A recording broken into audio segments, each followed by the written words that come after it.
Okay, welcome back to my channel. I have not done a review on anything other than Ready to Love in a minute. Okay, so we're gonna put a couple of those things in this one video. All right.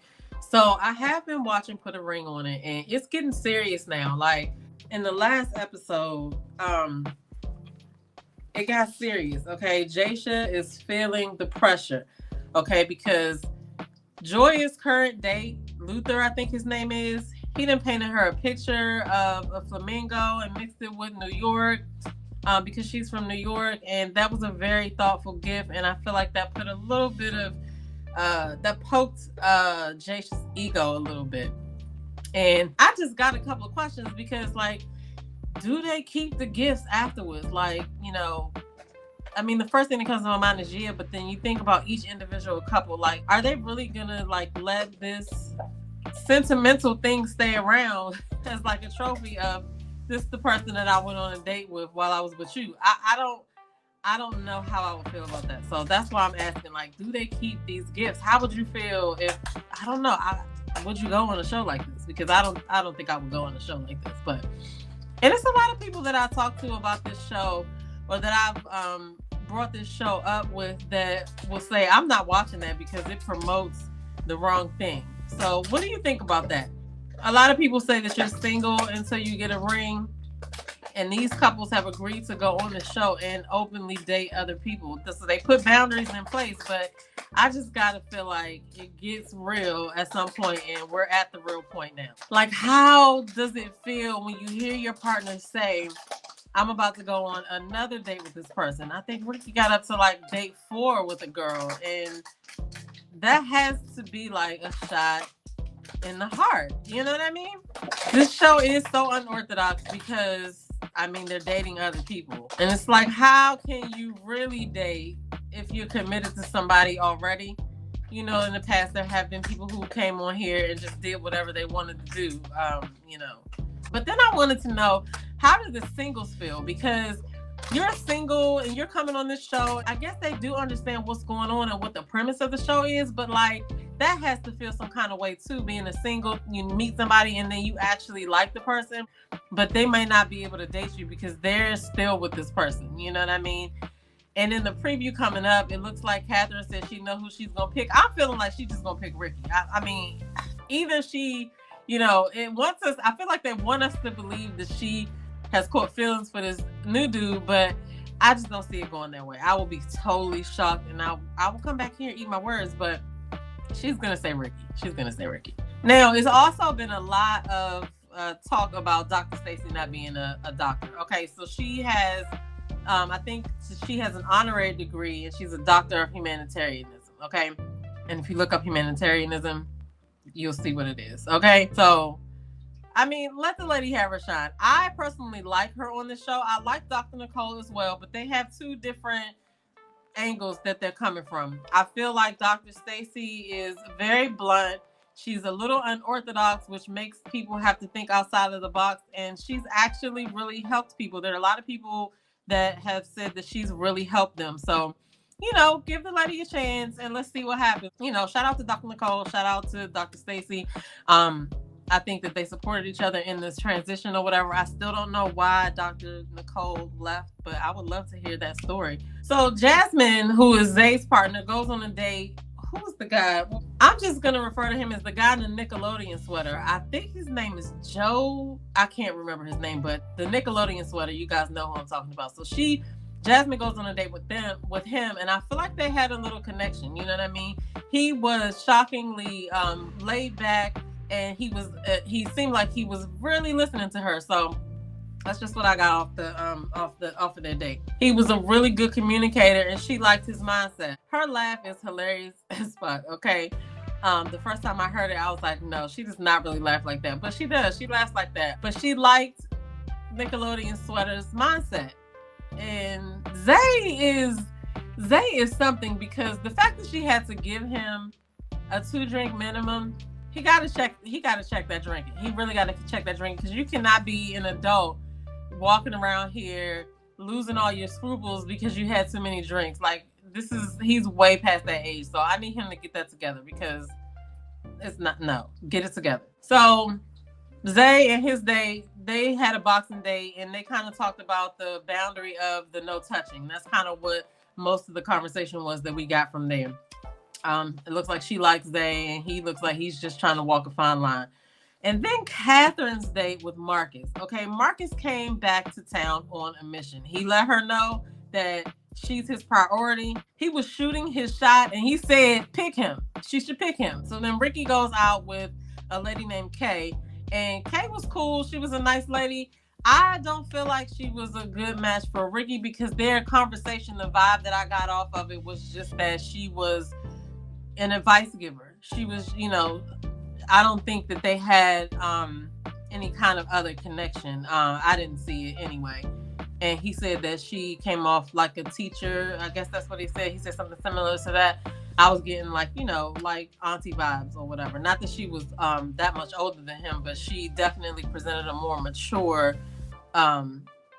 she definitely presented herself in a mature way. And they talked about marriage, and Ricky is saying that he is ready for marriage, and he's saying that he understands that he's marrying someone different, and he really just doesn't want to make mistakes. So that's why I don't think Catherine is going to let him go, because Ricky is actually really trying. And it's something about seeing somebody else want your person that clicks something in your head. And I would be so shocked if Catherine doesn't pick him next week. Now, it is a crazy situation that she's in because she's with his family and she is like looped into all of that. So I can see how it could take away from them bonding together.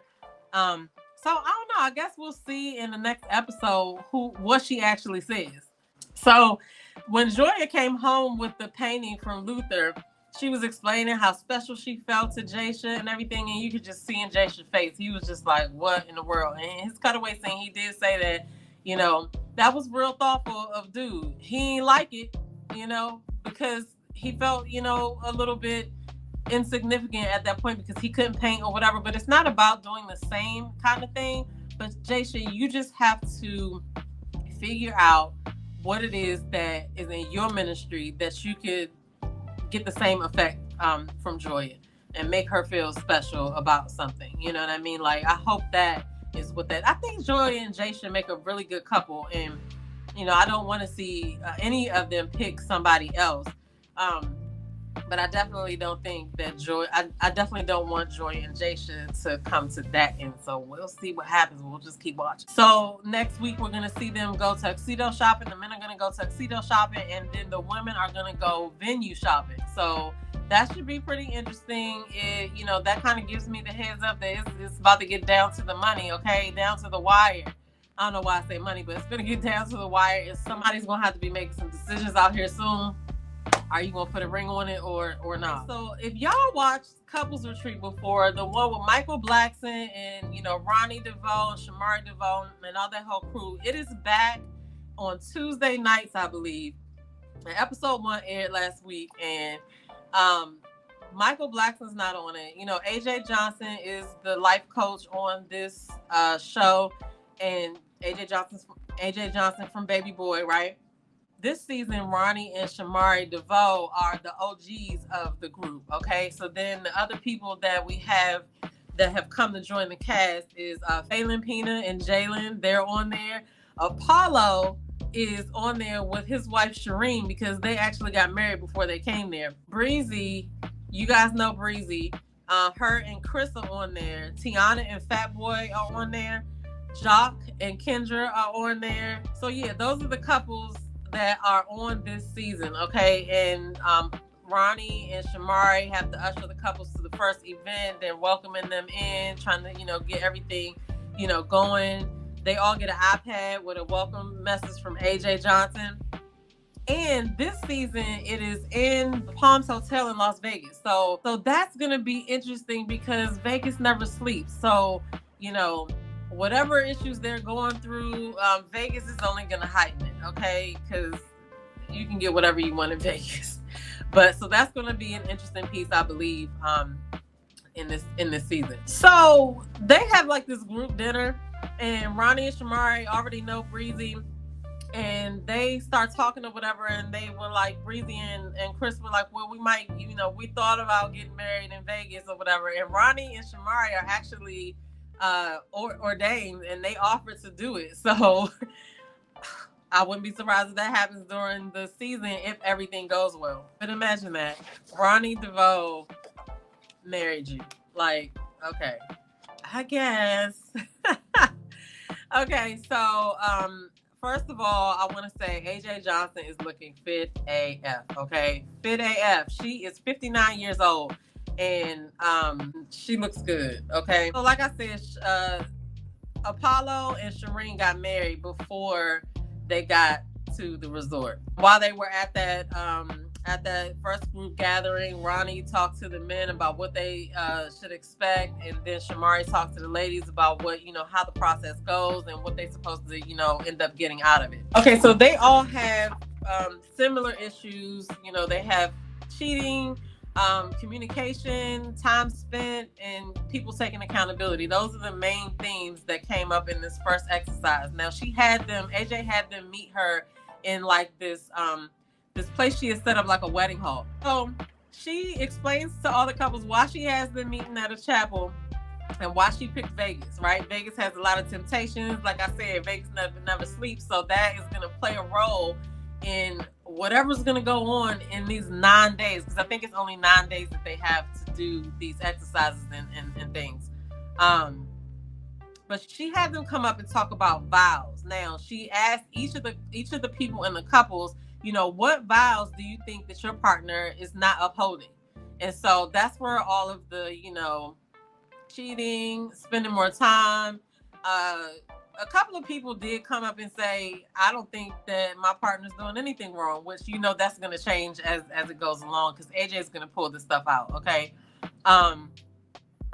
Ronnie and Shamari kind of, got into it a little bit because they both think each other are gaslighters, and that never ends well. Okay. They even had like a full-blown argument the first episode, to the point where all of the other couples was just kind of standing around like, cringing or whatever. So, yeah, that's going to be interesting. Apollo said that he gave Shireen a blueprint and she's not following it. Lord have mercy, Apollo. Fatboy and Tiana, both of them seem to have cheated on each other. So for their homework, they have to come up with a new vow. Ronnie and Shamari got into it, and as the ambassadors of Couples Retreat, it just was not a good look. But that is real. Like, people have problems, especially if you're in a relationship. Two people, you're trying to exist together as one unit. So there's some compromise involved, and a lot of times, especially if you've been together for a long time, it might be stuff that you feel like is not an issue that somebody might have swept under the rug years ago, and now it's coming out. So props to everybody for going on there to work on their relationship, even though it's probably for TV for some people. It really is a good thing that they're trying to get help. I feel like AJ is a really good life coach, but you guys get in the comments and let me know. I could be wrong, but I love me some AJ. Also, Tony Gaskins is a guest speaker on this season. I don't know if he's going to be there for multiple episodes, but he was definitely on the first episode. So that is going to get interesting as well. Definitely check that out. Get in the comments below. Let me know your thoughts. If you watched the show, I don't know, but I got one more for you. The last show that I want to talk about is something that I don't hear anybody talking about right now, and I don't know how I found it. So don't judge me, but just listen, because this show actually, it made me look at things a little bit different, and I'll tell you why, right? The show that I'm talking about is called Love Village, and it's on Netflix, okay? So when I first came across it, I was like, what is this? It's nothing about glitz and glamour. It's nothing glitzy or glamorous about this show, okay? This show is bare bones as far as, how the house looks, the food they get, the money they get. It's bare bones. Like, I have to believe that these people really are coming on this show to find love. Now, the show does have subtitles because the people are not speaking English, and actually the show seems like it's being narrated. Actually, the show seems like it's being reviewed by two hosts who also don't speak English, but their commentary comes across in English. You can hear it, but when you're watching the show with the contestants involved, they are speaking in their native language, so you have to read the captions to know what's going on, okay? But I actually watched all 4 episodes that were out when I watched it. I got to check and see if it came back on yet, but I watched all 4 episodes, okay? And let me just point out a few things and give you the reason why I feel like you should at least check it out. If you're a person that likes reality TV, especially reality love shows, like, it's worth a try. Yeah, you got to get past the subtitles, but you will, I feel like you'll be interested. I was, and it held my attention because it was kind of funny, right? Now, for one, like I said, the 2 narrators, they don't speak English, but it's translated in English for you. It's a little bit of animation in the show when they're introducing people and explaining how it goes. Now, the way that it goes is 8 people come to Love Village, 4 men and 4 women, okay? They have to get acquainted with each other and see if they find true love. Now, the other caveat about this show is that it's for ages 35 and up.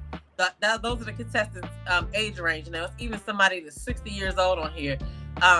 So it was pretty interesting. It was pretty interesting. Okay, so they're in a house in the middle of nowhere. The house has a garden, and that's where they get some of their food. Let me see. The contestants get $219 a month to order daily essentials. They only have 1 laptop. They cannot use their phones. They don't have a TV or anything like that. Okay. There is a bird inside of this house. The house is like an old Japanese situation. Okay. And it was dirty when they got there. They had to clean the house up in order for them to live comfortably in there, which is unorthodox for reality shows, revolving around love. So this is interesting to me. So yeah, there's a bird's nest in there, and it's like this bird is in there, and they show the bird throughout the episodes while they're talking and eating dinner. I'm like, this bird's still here. Okay, I wouldn't be able to do it. They found a spider in the house and they got that out.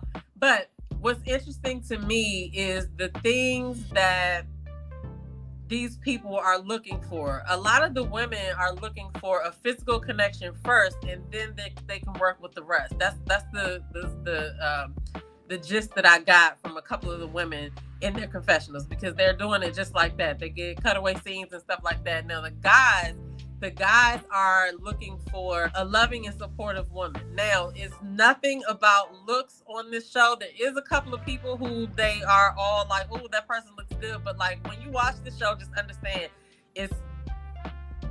you just have to watch it. Okay. So the goal is for them to find the last true love of their lives. Remember, I said this is for people that are 35 and up. There's a bell in the back of the house. Once a person realizes that they feel like they found their last love of their life, they're supposed to go ring the bell. Then they got to come to the front of the house and announce it to everybody that they picked this person, profess their love. The person who they're professing their love for has to respond by in the morning, okay? And the person who rung the bell has to stand outside and wait for that person to come out and give their response. Now, the first one was crazy because I thought that the guy and the lady were going to leave together. No, she decided that she didn't want to leave with him. And once you profess your love for somebody, you ring that bell. If that person does not respond to you with a yes, you leave by yourself, and then another person comes to join the cast. So it was really interesting, like I said. So they're like learning about each other. They play these games to try to, they play a game of anonymous questions to try to learn more about each other. And they had to get together and work on building a new floor in the main room. They had to get a new table. They do have a carpenter that comes to help them do stuff like that. But for the most part, all of them were putting in all of that work, okay? Like I said, I've never seen anything like that in a reality love show. Like, they got to do manual labor. Like, they're picking food from the garden and they got to cook it. So anyway, there's a chef there. So he happens to do a little bit, but he doesn't want the people to know that he's a chef because he don't want to be cooking all the time. So, but I think they could tell he was a chef. So the men I noticed in this show are standing out by showing the women what they can do. Like, there was one guy, the bugs were coming in the house. They found a 4-inch spider. And so one guy, he built like a netting to put around the window so the bugs couldn't, come in as freely. Then you have another guy, his name is actually Hollywood. He was here in the US for a while as like he did movies. He did movies. He looks like he plays like double stuff or whatever. But they're basically showing the women what they can do, how they can, put in work, building these floors, moving things around, building the netting, things like that. So it's very interesting to watch how they interact with each other, because this is another culture. Okay. So it was very interesting to me. I noticed the women are very non-confrontational to an extent.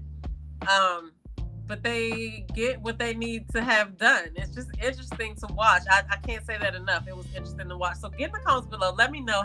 Have you watched Love Village? Have you watched Couples Retreat? And what are your thoughts below? Like, especially if you watch Love Village, because I was just floored that I watched 4 episodes. For real. I was like, what am I doing? But it was good though. I'm actually going to go look for the rest of the episodes. So one of the girls gets attached to one of the guys, and he's not really feeling her like she's feeling him, and she realizes it. And there was another guy, Hollywood, is feeling this lady named Yokimon. Now, Yokimon she's not playing. She's about her business. And Hollywood tried to come at her. He tried to keep her from talking to other men. He tried to flash her. Like, it was really crazy. And then he tried to, get her... he tried to sit her down and talk to her. Hollywood wants somebody. He says he knows a lot of celebrities, and he wants somebody that's going to be able to show their face at events and do all that smooching and stuff. So Yokimon is like, yeah, I'm down for it. So they had this situation where they had to pair up to do something, and Hollywood was not having the fact that another man picked his woman, right? Yokimon. And so he made a big deal about it or whatever. He pulls her over to talk on the couch, and he ends up flashing her and has all this inappropriate conversation. So she shuts it down nicely, I would say, and then they just separate, and she didn't talk to him for a while after that. So the guy's name is Hollywood, and his birthday comes up. Yokimon, even though she's mad at him, she's planned this surprise birthday party. She ain't made this card that everybody signed, and on the card she wrote, I'm glad that you were born, right? And so he gets emotional when they come out with this cake and surprise him with everything. And that card meant a lot to him. And he realizes that even though he may have offended her, she was still thinking about him. They are cooking. They're making food from scratch. They're making pizza from scratch. They don't even have all the utensils and the equipment that they need to make some of these things, but they are making it work. Okay, they're making food from scratch. They're eating out of the garden, and they have to cook all of their meals. Hollywood gets into it with one of the other men. It got heated. Hollywood was about to leave, and the guy was like, he's a psychologist, and he was like, I just was trying to bring us all together, and I really don't want you to leave. But they he even stood up and everything. He told him to sit down. It got a little heated. Okay, but Hollywood decides that he wants to confess his love to Yokimon, and he goes and he rings that bell, okay? And the next morning, I really thought that she was going to choose him, and she came out there and she talked to him, gave him a hug, and was like, nope, I'm staying. So he is the first one to go on the show, and everybody was crying like I don't know what. It is just so different from the reality shows that I've watched, and I don't know, but she said no, and I kind of agree with her saying no, to be honest. Then one of the other guys that was there, he's the older guy. His name is Johnny. I think he was 60. He runs a clinic in a hospital, and he was trying to do all that while he was here, and he wasn't getting sleep, and it just wasn't working out. So he ends up leaving as well due to a work situation. So 2 people have gone, 2 men. Some of the things I like about the show is the episode length. It's only 30 minutes an episode. I like that they show their ages in the beginning. I don't know if they do that on other shows. I know they do it throughout, but they show all of their ages in the beginning, but it's only 8 of them, so they can do that over and over. I did wonder if they were really saying what I was seeing on the screen. I always will question that if I don't speak the language. Are they really telling me what these people are really saying? I don't know. I like the food that they're eating. They're eating really healthy because the food is coming from the garden, and they're preparing all of their meals, so they don't have any takeout. It's a small group, and I actually like the fact that they have to work together to get the house up to par. because that kind of shows you a little bit about a person, if they're willing, how much they're willing to help to clean the space that they're gonna live in. So I think that was a good twist to put on the show. But like some of the things that I heard, like little comments, like I heard one of the men say that one of the ladies had on heavy makeup. Like you would not dare hear that in a reality show, one of these reality shows that we're watching now, like Ready to Love or whatever. Like that would be frowned upon, but nobody got mad about it. So 2 more men arrive and another woman. She's cute. And so they are all the women are like, oh my gosh, she's going to take all the men. So it's about to get interesting. And I will go back and watch more episodes. I'll be back and let y'all know. Anyway, if you liked any of the commentary in this video, definitely get down below, leave a comment, and let me know you were here. Let me know your thoughts, and let me know if you watched Couples Retreat. Did you watch Love Village? I want to know. But I'm your girl, Demetra Joe, and I'll see you guys in the next video.